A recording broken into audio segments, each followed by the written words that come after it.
Okay, so the Bad Batch trailer came out a few days ago, and the main thing that everybody's talking about is Asajj Ventress.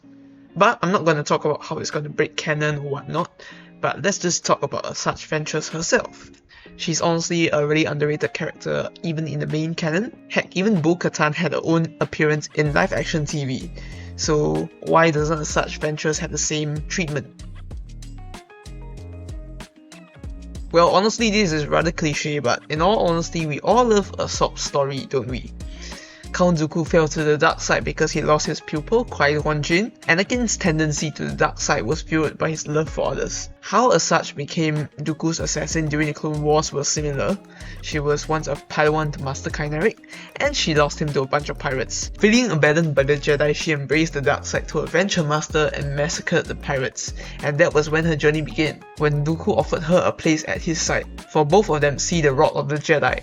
Her motivations for serving as Dooku's right hand was not born of evil, but because of her broken past, and her desire to learn the ways of the dark side was so that she could destroy those who have hurt her.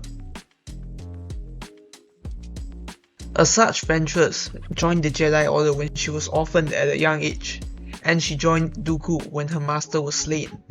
And after that, she joined the Night Sisters when her Sith master turned on her, and in the end she lost all her Night Sister brethren after the Sith had tried to vanquish them from Dathomir.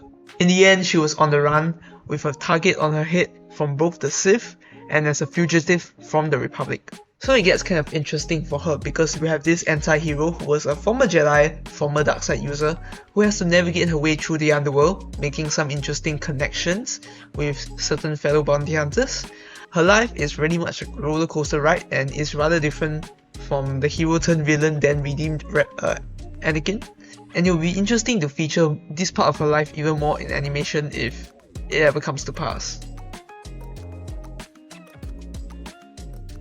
In case some of you do not know, the Dark Disciple novel was based off some ideas from the Clone Wars animated series that were scrapped following Quinlan Vos as he was sent by the Jedi Council on a mission to assassinate Dooku and end the Clone Wars once and for all. This was where he teamed up with Asajj Ventress and her motley crew of bounty hunters in the underworld. Honestly, it has been years since I read that book, so I may be a little muddy on the details, but this is another example in Star Wars, apart from Revan and Bastilla's romance, that love is the saving grace of any who have fallen from the dark side. Anakin fell to the dark side because of his love for Padme. Obi-Wan failed to save Duchess Satine because he chose to embrace the light.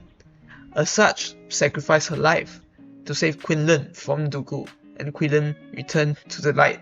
And when she passed, she joined the souls of her sisters on Dathomir. It's quite a pity that this never made it to animation since it is honestly quite a memorable novel and one of those few that actually got me into Star Wars more.